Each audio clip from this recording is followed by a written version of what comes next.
Play clock at 5. Pass is intercepted at the goal line by Malcolm Butler.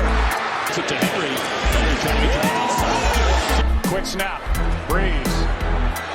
Pass is incomplete. No flag for Tommy Lee Lewis. Got him at the 40. It's Thomas at the 50. Skipper down 3 to the 30. To the 20. Thomas to the 10. Denver's going on the New England.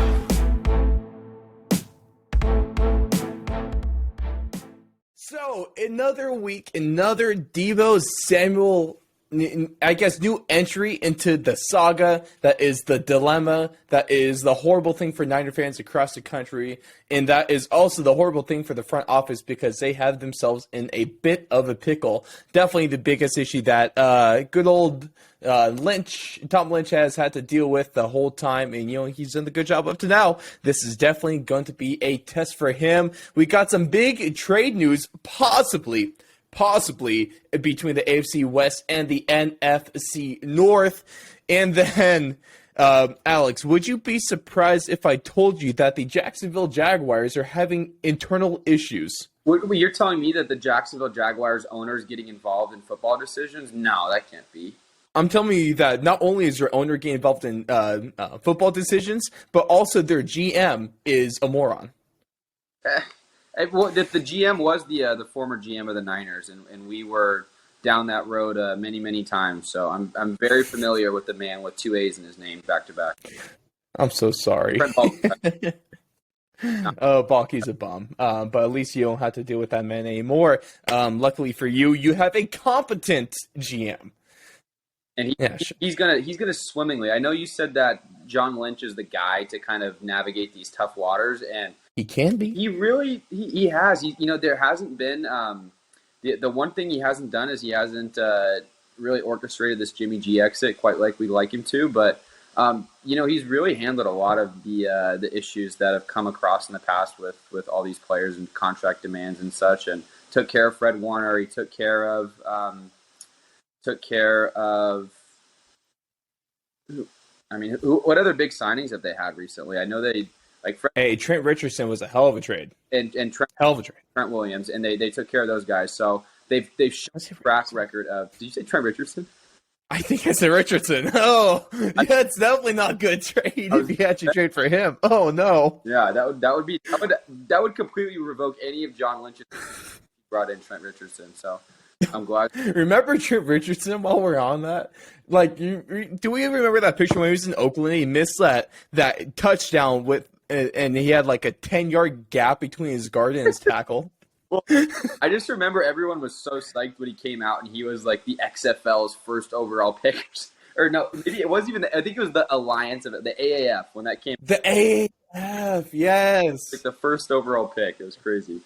Yeah, that Arizona Hotshots never die. Oh, what a league that was. Now the USFL might be taking a page out of its playbook and not having good talent, essentially. But what we're going to get into is deciding if this trade opportunity for both the Raiders and the Niners are good and the route that the Jags should go after. But before we get into Deebo Samuel and Alex, our resident San Francisco 49er fan, giving us a lowdown on his mixed bag of emotions, to say the least, you guys get to listen to an ad. Hey, it's the publisher here, Mr. Kelly Cole. Listen, if you are a former professional athlete, if you are a former college athlete or sports coach, and you're looking to launch your speaking career, let me tell you, you need a book. If you're already out there speaking and you want to track more high-paid speaking engagements, you need a book. It's not about creating more content to post on social media. It's not about recording a bunch of videos. It's not about doing more podcasts.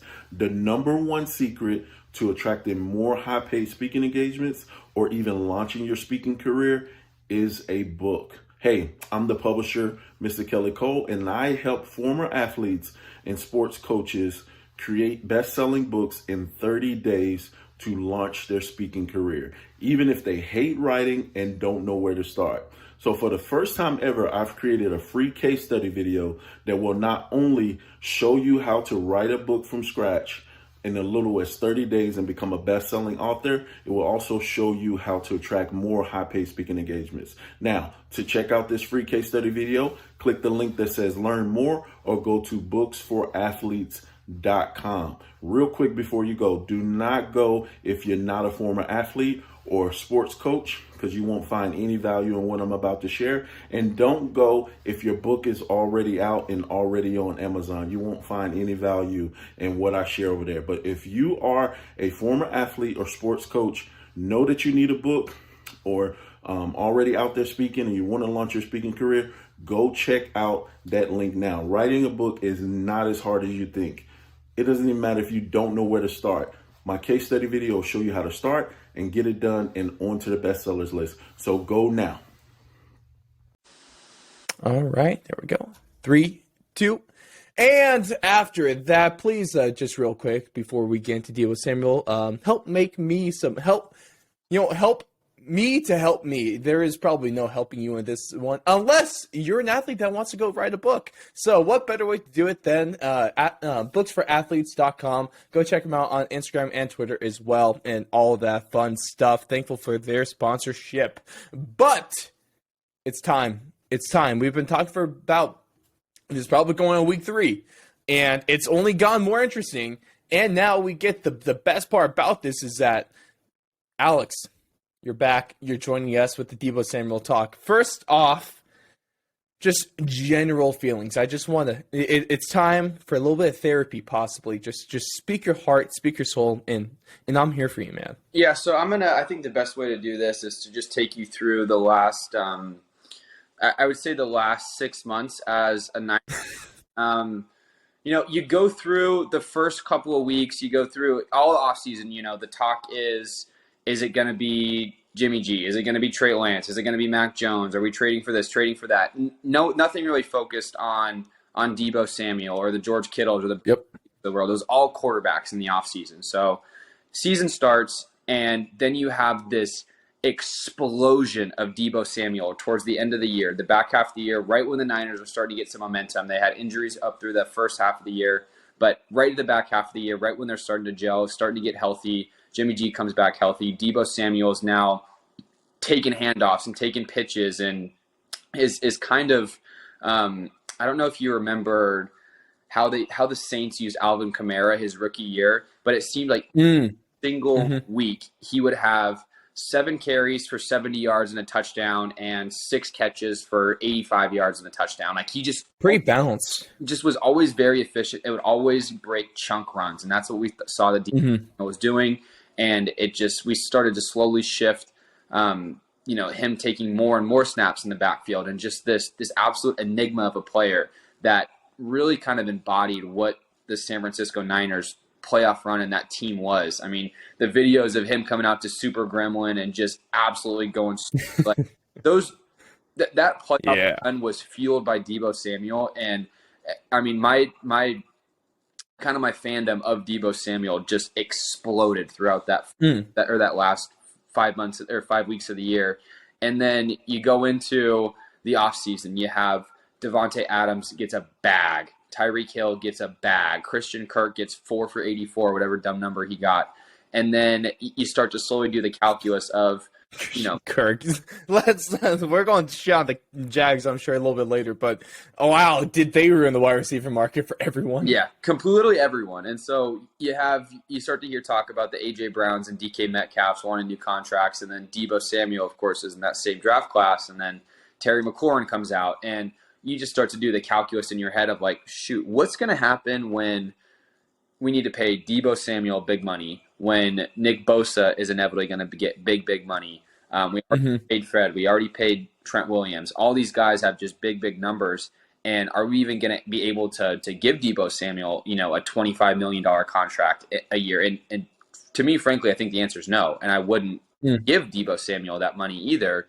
And so really the overall feel right now around Deebo is I love him. I think he's an incredible Niner. I think the Niners are in win now mode because we have that young quarterback on the low contract, and I think we can build the team around him. But I'm torn between, I don't think it's smart to pay any receiver over $20 million a year. I mean, especially with how many guys coming out of the draft are having immediate impacts throughout, not just Yeah, round, but like all throughout you have undrafted free agents making, big time impacts on the teams. And I mean, you do. Hunter Renfrow was undrafted and now he is a big time impact player for the Raiders. And so I just don't think the math has changed so much where just like the quarterback market, it's not smart anymore to pay your average quarterback $30 to $32 million a year, because your difference between just drafting a quarterback in the first round or the second round and utilizing that cheap contract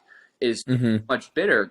And so, you look at guys like Treylon Burks in the draft, and he reminds me a ton of Deebo Samuel. So kind of like how the Vikings traded Stephon Diggs and immediately replaced him with Justin Jefferson, they kind of did that calculus of, are we going to pay Stephon Diggs this big time money contract, or should we just go out and roll the dice with a rookie receiver and try to see if we can get similar production? And it worked out incredible for them, obviously, but I'm almost, more inclined to roll the dice on that part if Deebo Samuel is truly asking for a $25 million a year contract. I don't think he's worth that much.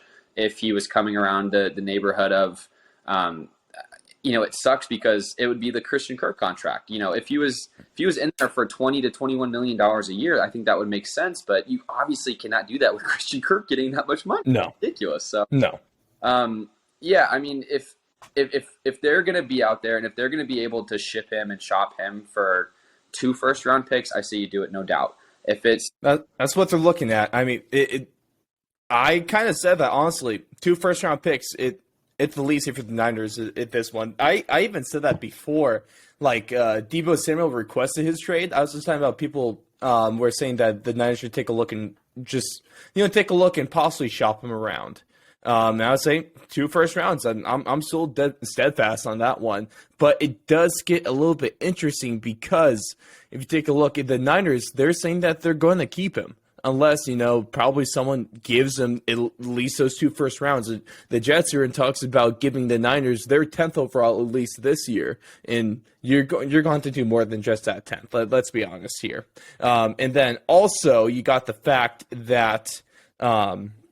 He only has 1 year left on his contract. He's going asking for big money no matter who he's with. So if you're the Niners, you cannot turn down 2 first-round picks for this guy.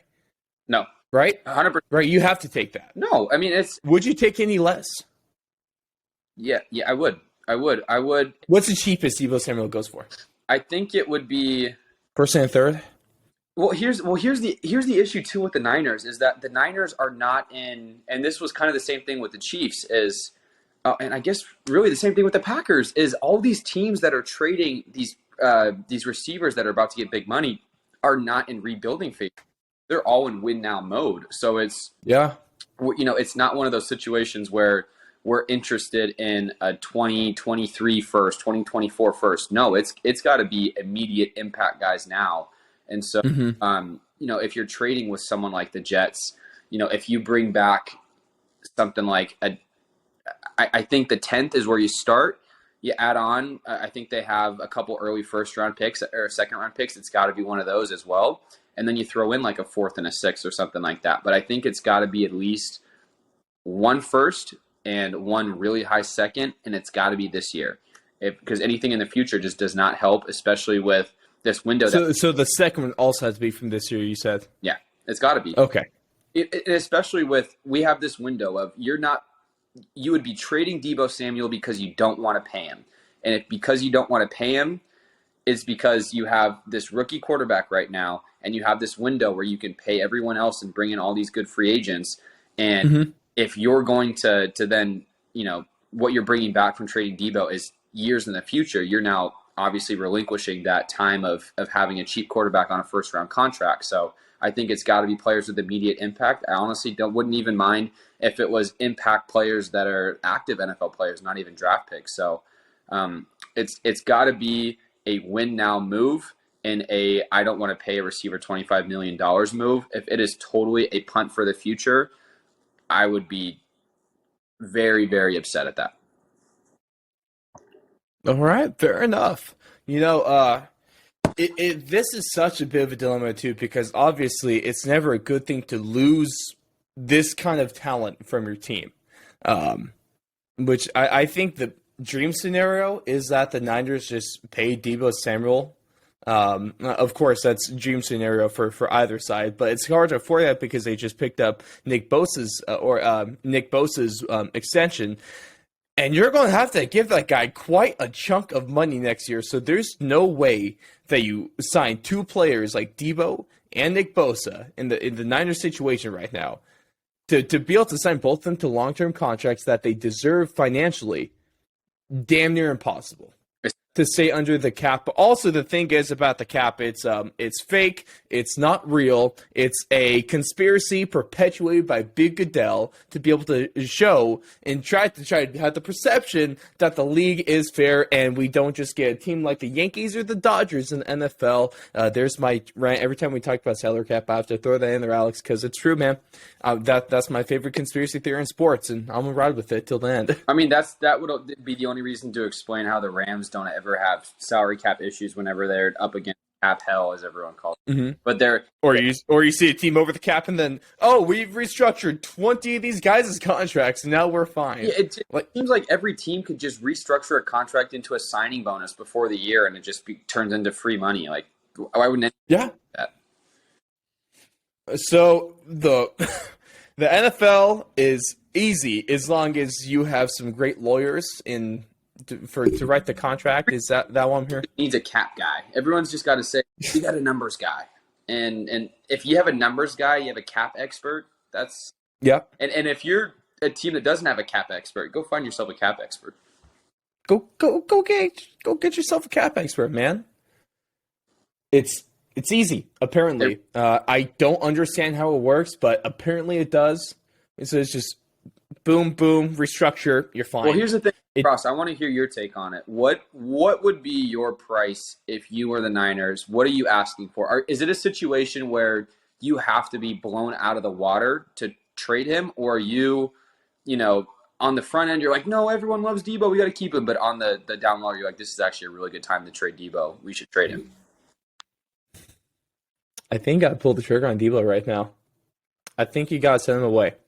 The Niners still have some good young talent, especially receiver Brandon Ayuk. That man is on a... And Juwan Jennings really came on the last half of the year. Juwan Jennings is a big slot receiver. Like, here's the thing. Call me crazy, but if you went out to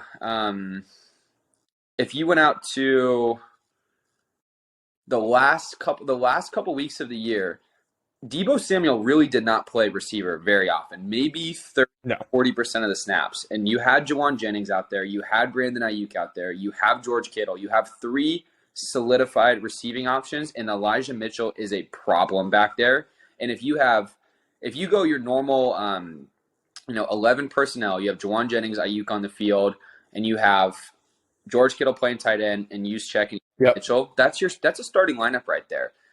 Absolutely, it is. Not discounting Deebo Samuel whatsoever. Honestly, you could just start Juszczyk and probably win most football games. I mean, if you just started Juszczyk and Joe Thomas, I think he's a hero. Ross always wins. I mean, yes. All right, Niners specific, Juszczyk and Williams. That's all you need on that team. Yeah. Or if you really want to, I guess a slight throwback. I always loved my man Joe Staley. Could never get enough of that. Was one of the we used to Central Michigan Chippewa, I believe. The MAC. Ooh, incredible talent. And no, I love him. I miss him. Yeah, I do too. It's trash. If you had Trent Williams, Joe Staley, Justin Smith,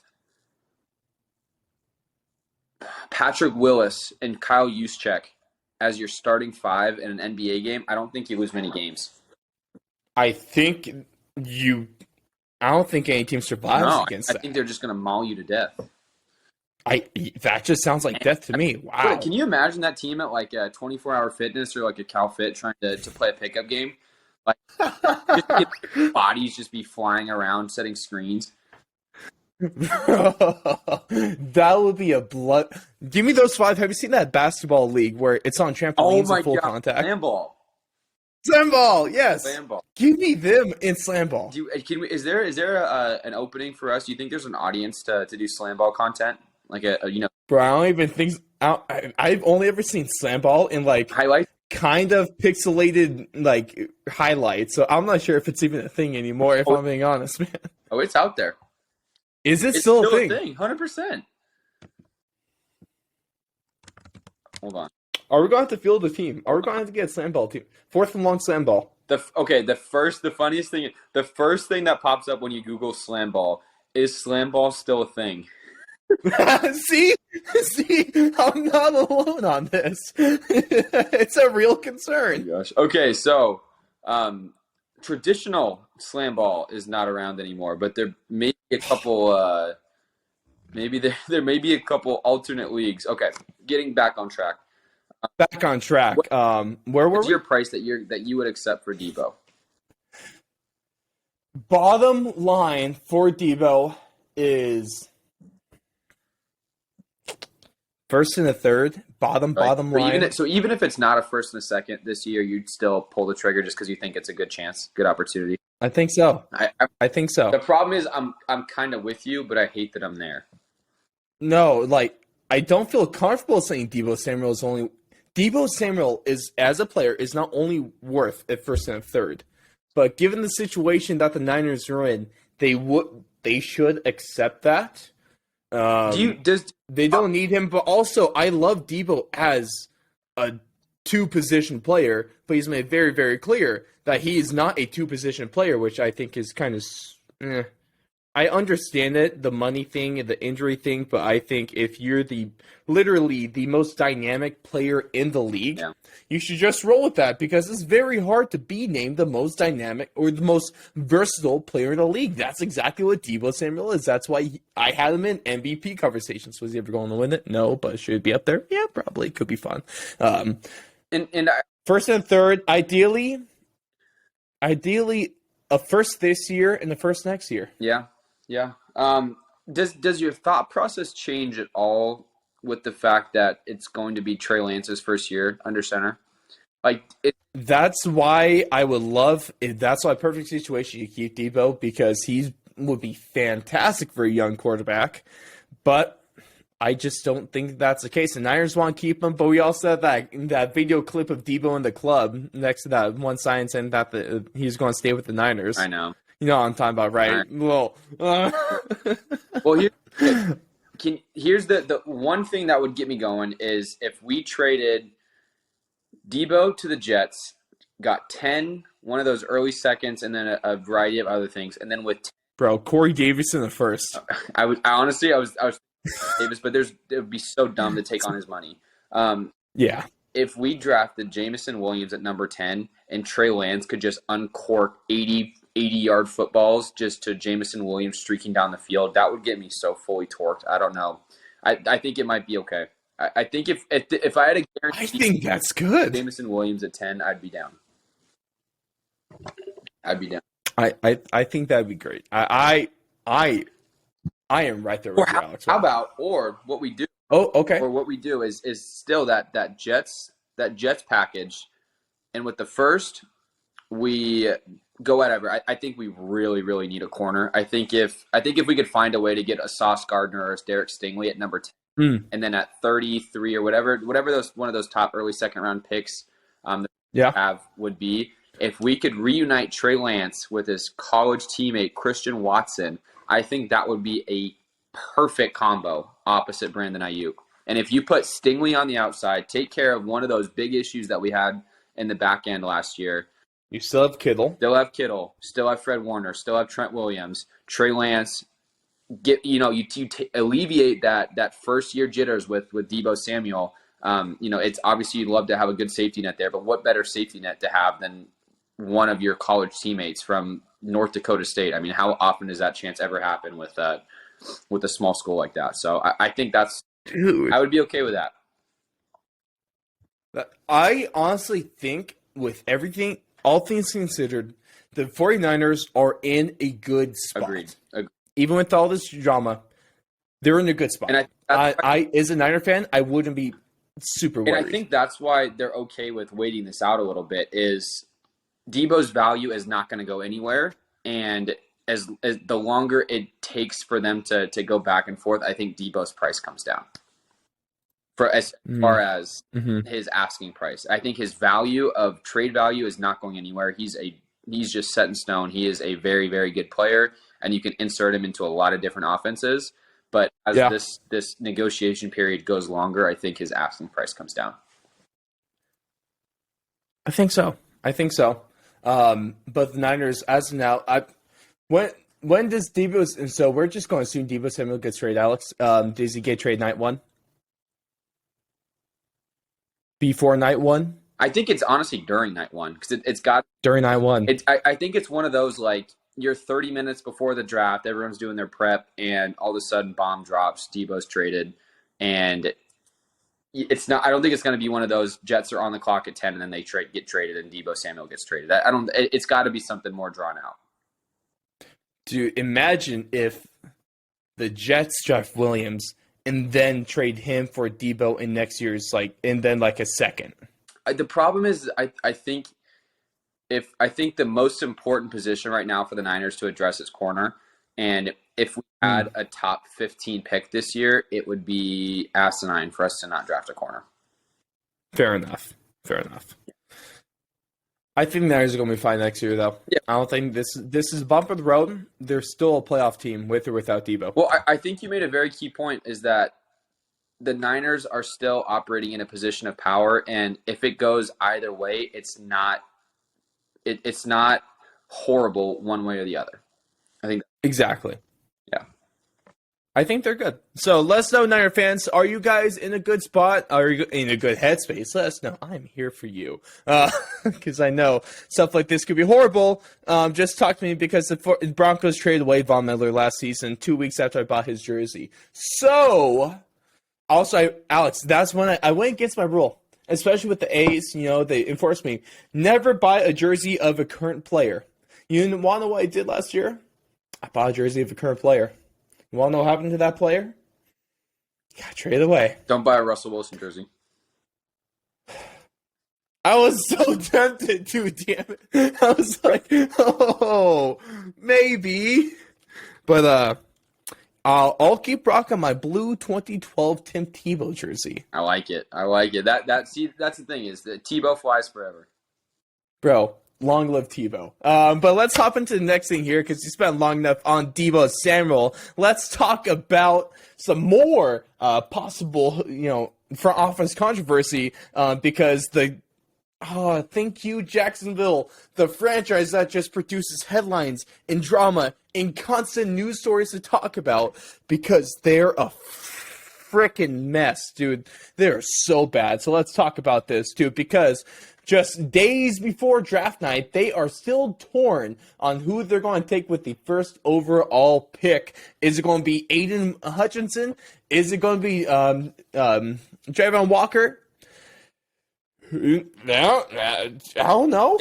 Walker is the favorite among the from Vegas and their betting lines, but essentially, good old Trent, he wants Walker. Shaq Khan wants Hutchinson, and honestly, I'm not sure who to side with here, because they're both horrible, they're both stupid, and I think no matter what, they could draft either guy, and they're still going to end up making a mistake, because that's Jacksonville. What are your thoughts on this? And also, who do you think the Jags should go with? Should they go with Hutchinson, who's basically the more NFL-rated guy, or go with Walker, the guy with a perceived higher ceiling?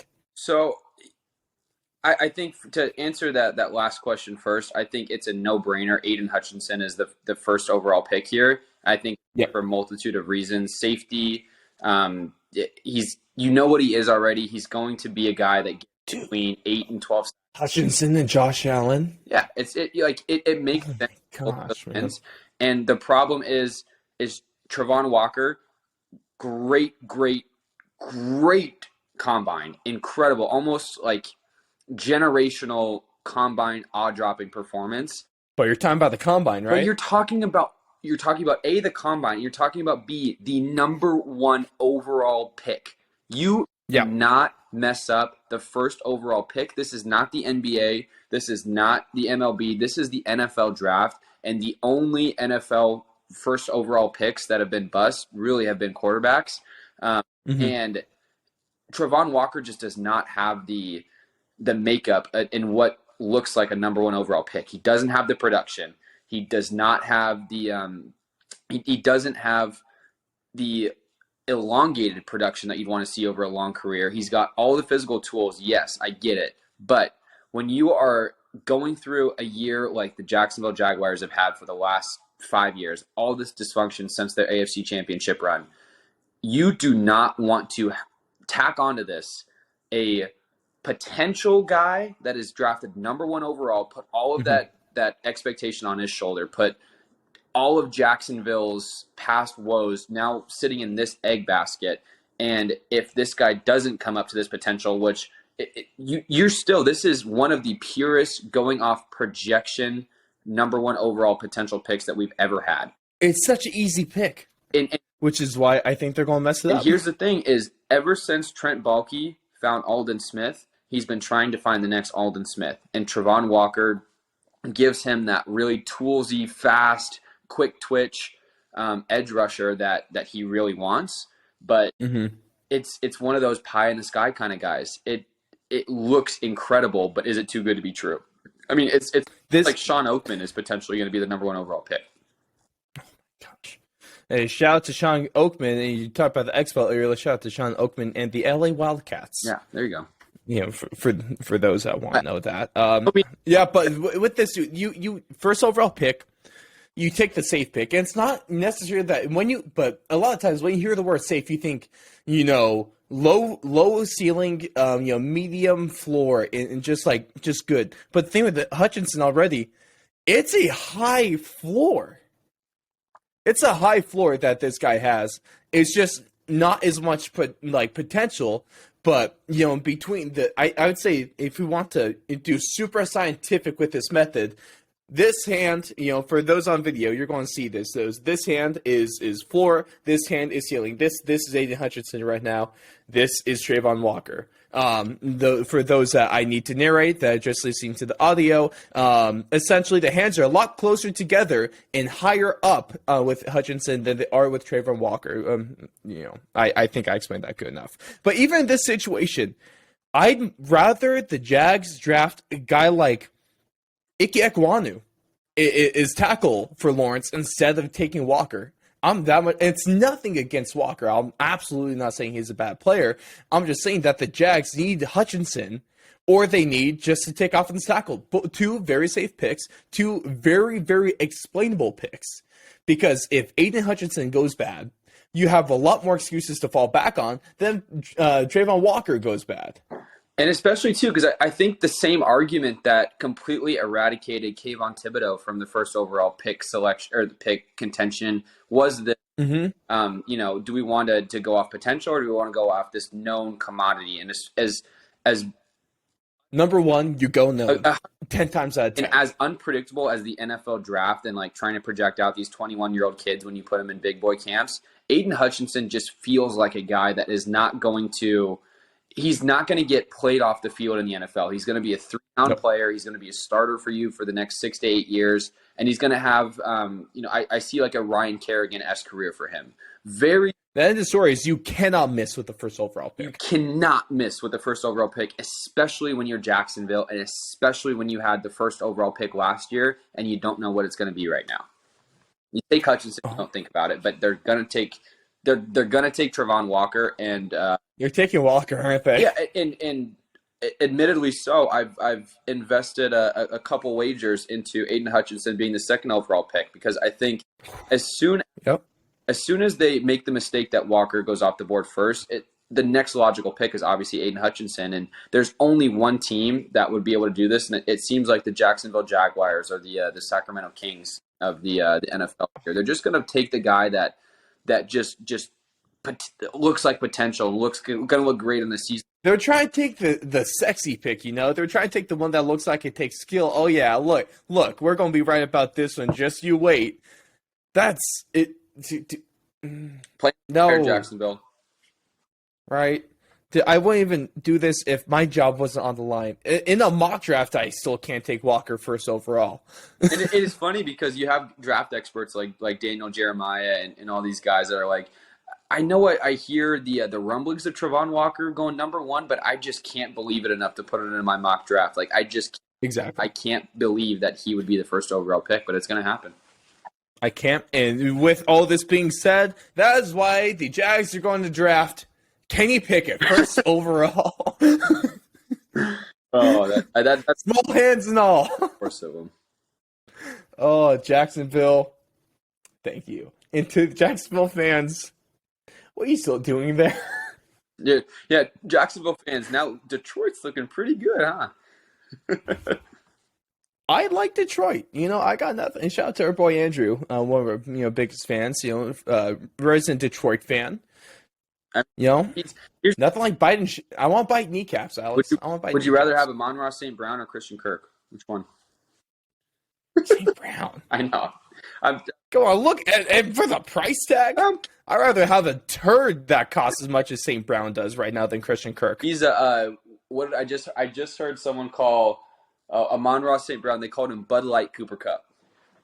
I love that. That's pretty good.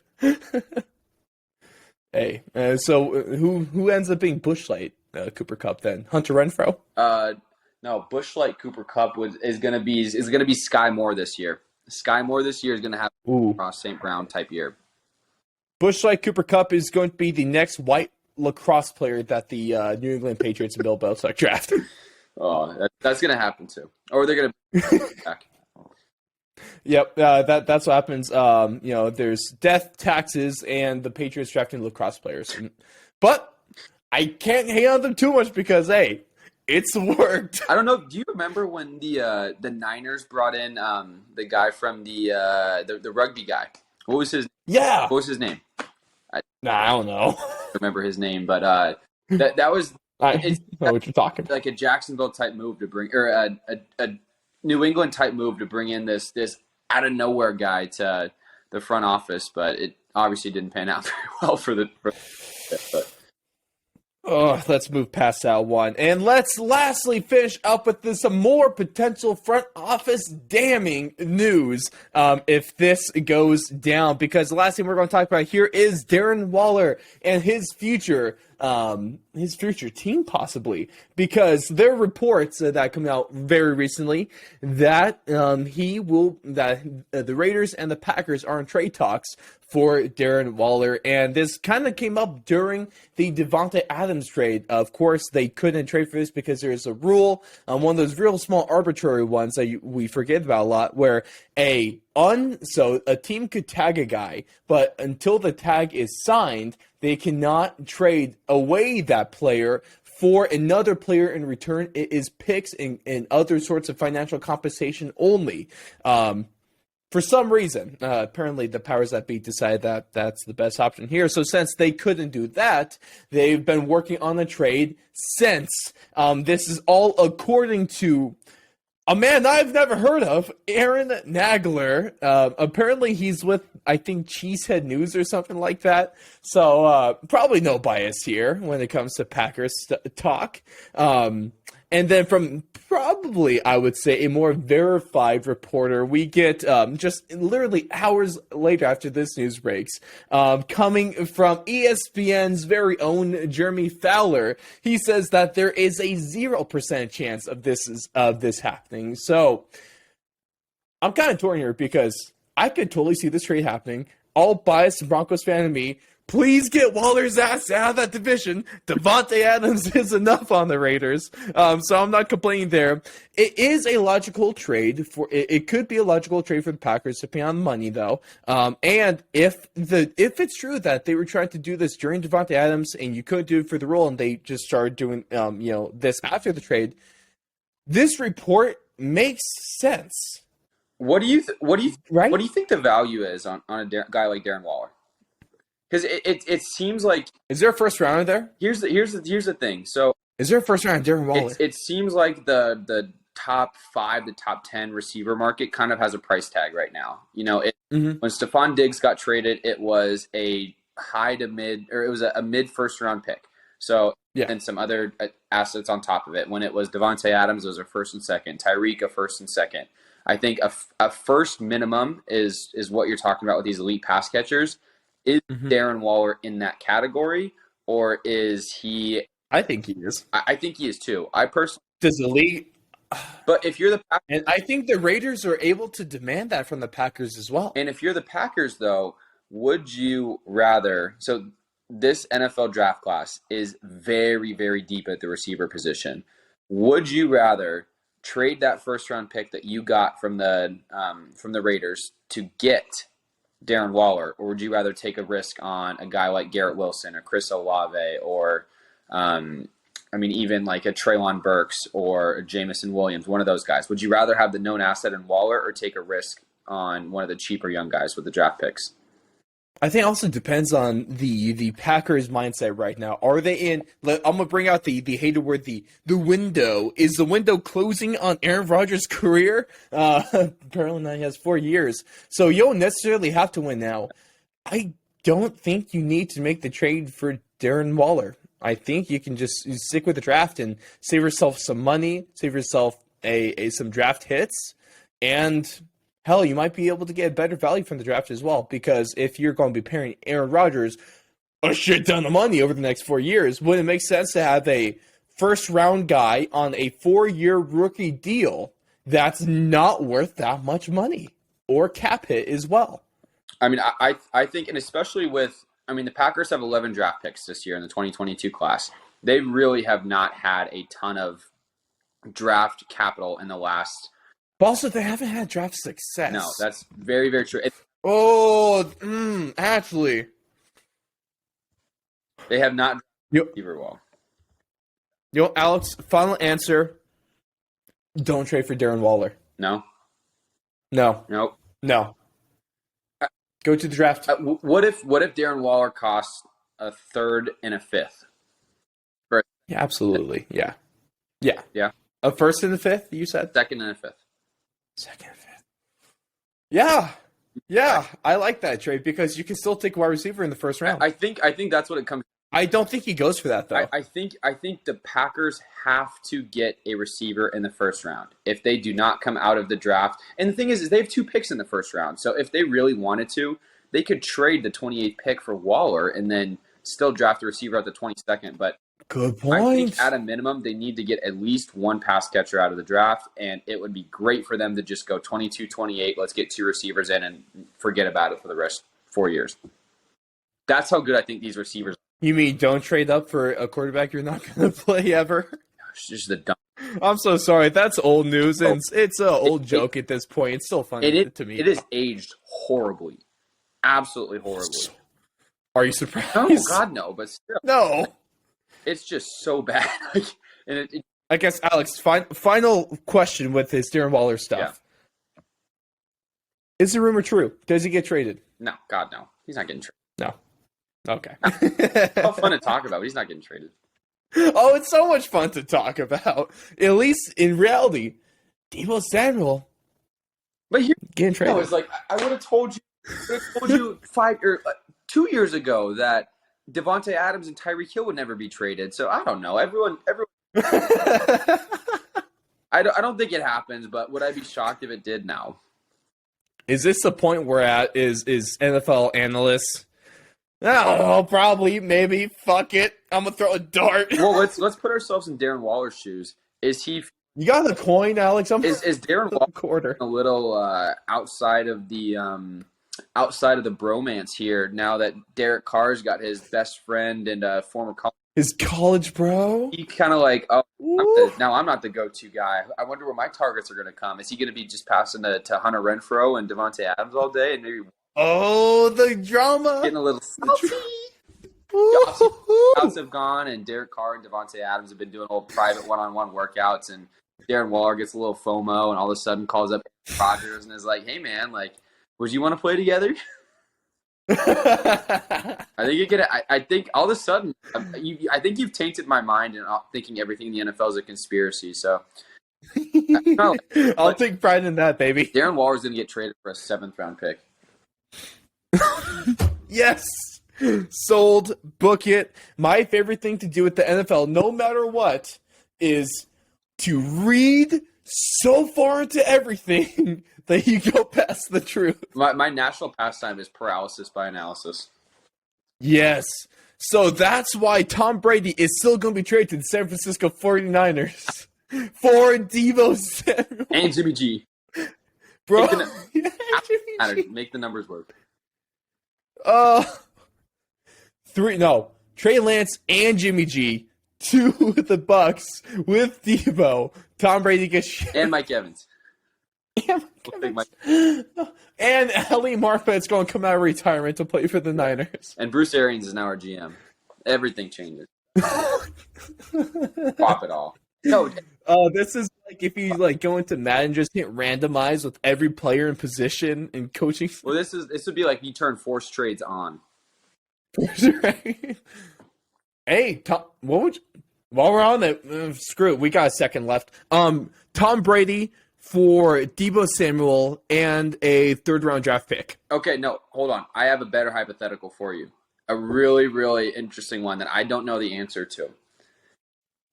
2022 draft class. So everything with the 2022 draft order and the draft class is the same. All the teams are picking in the same place. The draft pool remains the same. The only difference is Tom Brady has just entered the draft pool. At current age, at current everything, where does Tom Brady go in the draft right now? 2nd overall to the Lions. Okay, I need you to answer this. I want a serious answer out of this. Serious. I'm curious about this because I think you probably put him in a biggest of a win-now situation. Tom Brady goes to... Tom Brady goes to...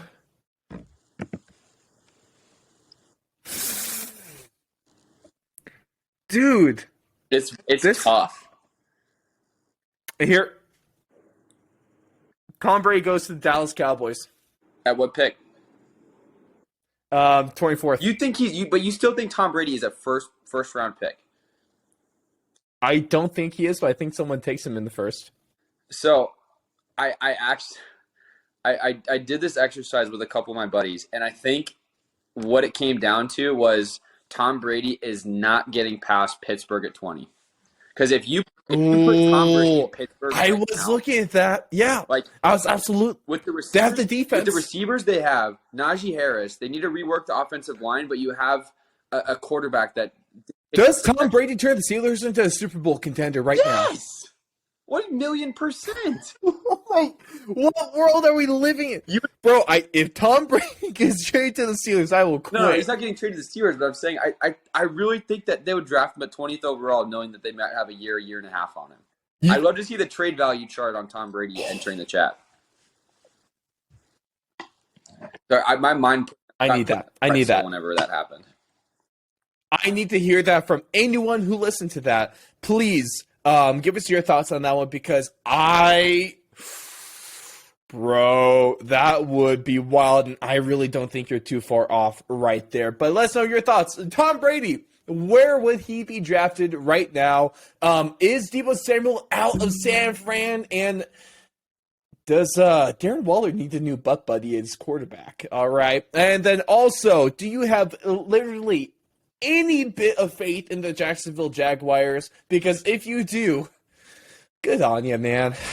I don't know how you do it. But that's going to wrap it for us here. If the offseason I can't talk. The offseason breakdown, week 11, and we're heading into the draft. Hope you guys have a great draft day. It's just about that time where the best time of the year, where Roger Goodell just gets mercilessly booed, and I hope someone throws a tomato at him. No, to anyone listening, this is not a threat. It's a tomato, okay? I'm not hoping that someone shanks Roger Goodell. Now, that would just be a little bit too far. I don't know. Did I go? I think I took that too far on my own. I should just keep going because catch us on our Instagram and Twitter at Fourth and Long Media, at thefourthandlong.com. And Alex, your thoughts on Tom Brady to the Steelers in one word or phrase? It might happen. It could. Technically. technically there. Hold on. So you tell me there's a chance. Last question for a pre-draft. Yes or no, will they bring back Roger Goodell's throne? Probably because they're out of touch. Unless it's in the Hall of Fame already. Oh, no. You know what? The real people that should be in the Hall of Fame are all of you amazing listeners. We'll catch you after the draft and all of our breakdown, and fingers crossed for chaos.